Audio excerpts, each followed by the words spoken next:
चलना का गोवर्धन खुंदा बर देवता पर घायल नहीं जाबोगा का गोवर्धन खुंदाबे कैसो का गोवर्धन खुंदाबे का होगे बाबा गांव के मवेशी मन के हालत ला देखा था बरोबर चारा खाल नहीं मिलत है।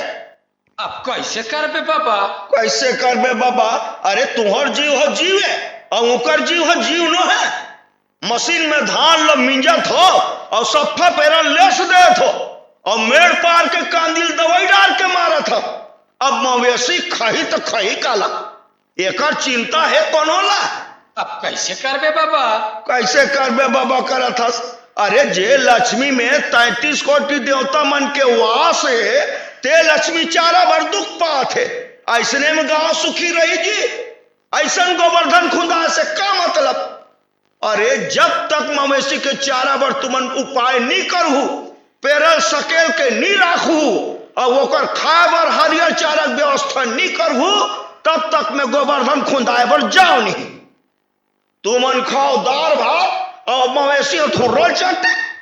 हमन अब बिल्कुल संकल्प लेथन बाबा आज के बाद कोई अपन पेरल अपन खेत में नहीं ले से और मेड़ पार के कांदी ला घला सुरक्षित रखबो और मवेशी ला हरियर चारा खवाबो। ये होइसना बात आज तिहार ला मना लेथन हम कालीज बिहनिया ले गांव भर बैसका सकला के व्यवस्था बनाबो ऐसे। हाँ तो ये दे बात अमल बने लगी भाई लक्ष्मी सुखी रही तबे हमार गांव बने लगी जी और गांव में खुशहाली आई तो चलो मनाबो तिहार। चलो बाबा चलो चलो। अरे अरे एक काच काचे और भैया और दूसरा काच लमाई और तीसरा काच काचे और भैया शीतला माता के दुहाई।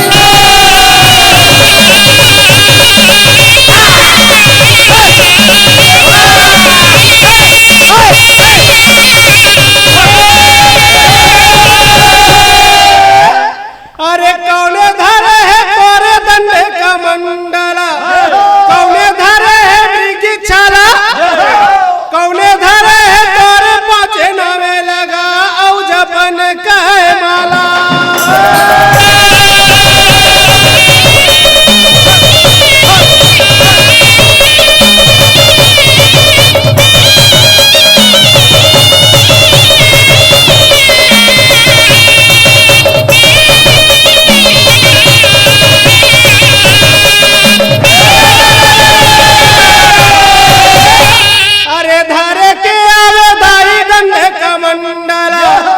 भैया विष्णु धरे है मृगी छाला अरे गुरु दिया है तोरे पाचे नावे लगाए औ जपन का माला।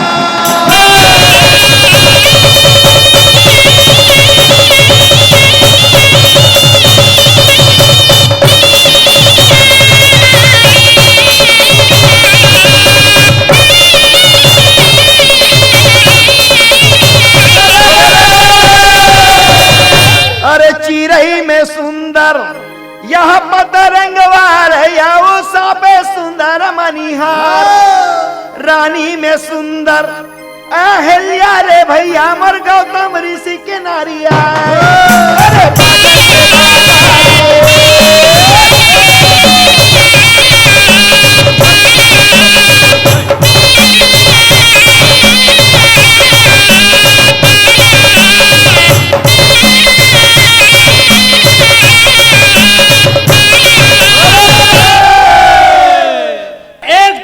के मरने से 9 लाख नदी बुहाए रे बावन पंडित धोती कांचे और केवट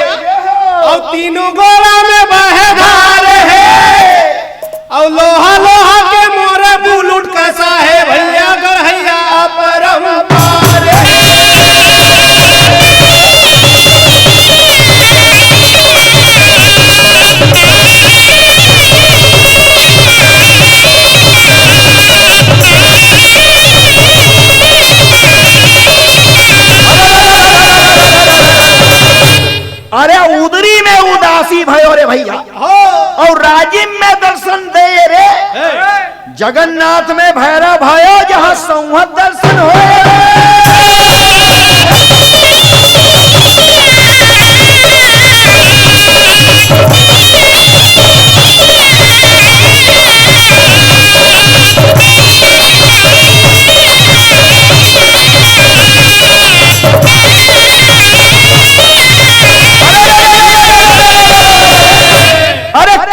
टूरी कल जागरी रे भैया और पहिरे कारी पोत रे कारी है तोर माथे के टिकली दिखे सूरज के जोत रे